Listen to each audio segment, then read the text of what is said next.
When I was young, my family lived overseas. I lived in Indonesia for a few years. And my mother, she didn't have the money to send me where all the American kids went to school.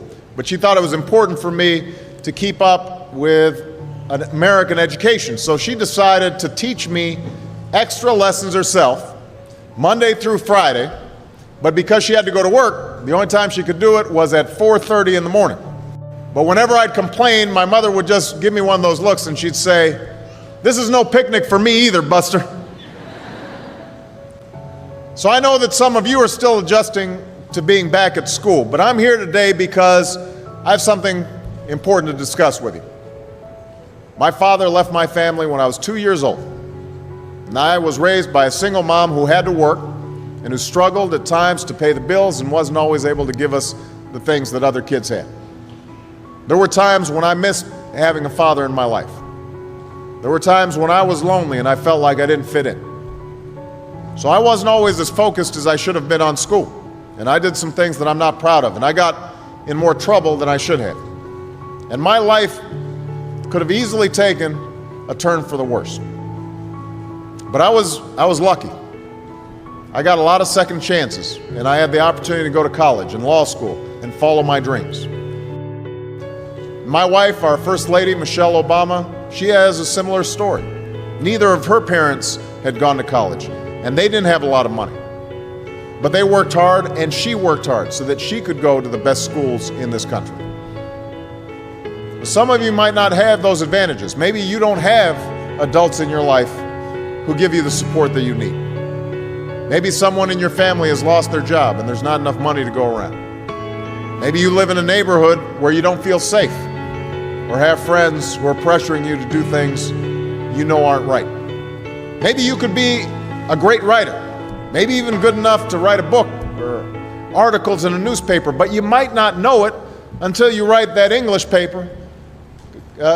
class paper that's assigned to you.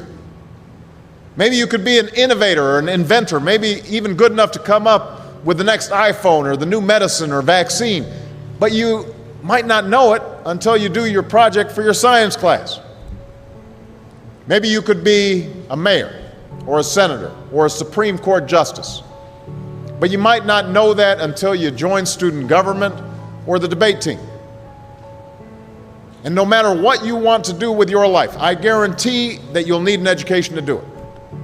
You want to be a doctor or a teacher or a police officer? You want to be a nurse or an architect, a lawyer or a member of our military? You're going to need a good education for every single one of those careers. You cannot drop out of school and just drop into a good job. You've got to train for it and work for it and learn for it. And this isn't just important for your own life and your own future.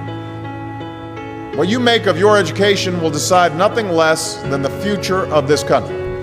The future of America depends on you. What you're learning in school today will determine whether we as a nation can meet our greatest challenges in the future. You'll need the knowledge and problem-solving skills you learn in science and math to cure diseases like cancer and AIDS, and to develop new energy technologies and protect our environment. You'll need the insights and critical thinking skills you gain in history and social studies to fight poverty and homelessness, crime and discrimination, and make our nation more fair and more free. You'll need the creativity and ingenuity you develop in all your classes to build new companies that will create new jobs and boost our economy. We need every single one of you to develop your talents and your skills and your intellect so you can help us old folks solve our most difficult problems. If you don't do that, if you quit on school, you're not just quitting on yourself, you're quitting on your country. Now, I know it's not always easy to do well in school. I know a lot of you have challenges in your lives right now that can make it hard to focus on your schoolwork. I get it. I know what it's like. But at the end of the day, the circumstances of your life, what you look like, where you come from, how much money you have, what you've got going on at home, none of that is an excuse for neglecting your homework or having a bad attitude in school. That's no excuse for talking back to your teacher or cutting class or dropping out of school. There is no excuse for not trying. Where you are right now doesn't have to determine where you'll end up. No one's written your destiny for you. Because here in America, you write your own destiny. You make your own future. That's what young people like you are doing every day all across America. That's why today I'm calling on each of you to set your own goals for your education and do everything you can to meet them.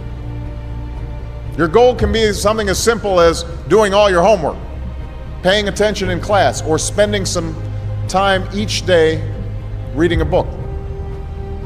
Maybe you'll decide to get involved in an extracurricular activity or volunteer in your community. Maybe you'll decide to stand up for kids who are being teased or bullied because of who they are or how they look. Because you believe, like I do, that all young people deserve a safe environment to study and learn. Maybe you'll decide to take better care of yourself so you could be more ready to learn. But whatever you resolve to do, I want you to commit to it. I want you to really work at it. I know that sometimes you get that sense from TV that you can be rich and successful without any hard work. That your ticket to success is through rapping or basketball or being a reality TV star. Chances are you're not going to be any of those things. The truth is, being successful is hard. You won't love every subject that you study. You won't click with every teacher that you have. Not every homework assignment will seem completely relevant to your life right at this minute. And you won't necessarily succeed at everything the first time you try. That's okay. Some of the most successful people in the world are the ones who've had the most failures. J.K. Rowling, who wrote Harry Potter, her first Harry Potter book was rejected 12 times before it was finally published. Michael Jordan was cut from his high school basketball team. He lost hundreds of games and missed thousands of shots during his career. But he once said, "I have failed over and over and over again in my life, and that's why I succeed." These people succeeded because they understood that you can't let your failures define you. You have to let your failures teach you. You have to let them show you what to do differently the next time. So if you get into trouble, that doesn't mean you're a troublemaker. It means you need to try harder to act right. If you get a bad grade, that doesn't mean you're stupid. It just means you need to spend more time studying. No one's born being good at all things. You become good at things through hard work. You're not a varsity athlete the first time you play a new sport. You don't hit every note the first time you sing a song. You've got to practice. The same principle applies to your schoolwork. You might have to do a math problem a few times before you get it right. You might have to read something a few times before you understand it. You definitely have to do a few drafts of a paper before it's good enough to hand in. Don't be afraid to ask questions. Don't be afraid to ask for help when you need it. I do that every day. Asking for help isn't a sign of weakness, it's a sign of strength. Because it shows you have the courage to admit when you don't know something, and that then allows you to learn something new. So find an adult that you trust, a parent, a grandparent, or a teacher, a coach, or a counselor, and ask them to help you stay on track to meet your goals. And even when you're struggling, even when you're discouraged, and you feel like other people have given up on you, don't ever give up on yourself. Because when you give up on yourself, you give up on your country. The story of America isn't about people who quit when things got tough. It's about people who kept going, who tried harder, who loved their country too much to do anything less than their best. It's the story of students who sat where you sit 250 years ago and went on to wage a revolution, and they founded this nation. Young people. Students who sat where you sit 75 years ago, who overcame a depression and won a world war, who fought for civil rights and put a man on the moon. Students who sat where you sit 20 years ago, who founded Google and Twitter and Facebook and changed the way we communicate with each other. So today, I want to ask all of you, what's your contribution going to be? What problems are you going to solve? What discoveries will you make? What will a president who comes here in 20 or 50 or 100 years say about what all of you did for this country? You know, your families, your teachers, and I are doing everything we can to make sure you have the education you need to answer these questions. I'm working hard to fix up your classrooms and get you the books and the equipment and the computers you need to learn.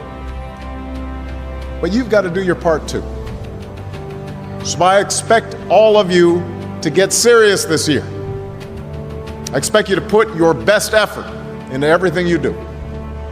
I expect great things from each of you. So don't let us down. Don't let your family down or your country down. Most of all, don't let yourself down. Make us all proud.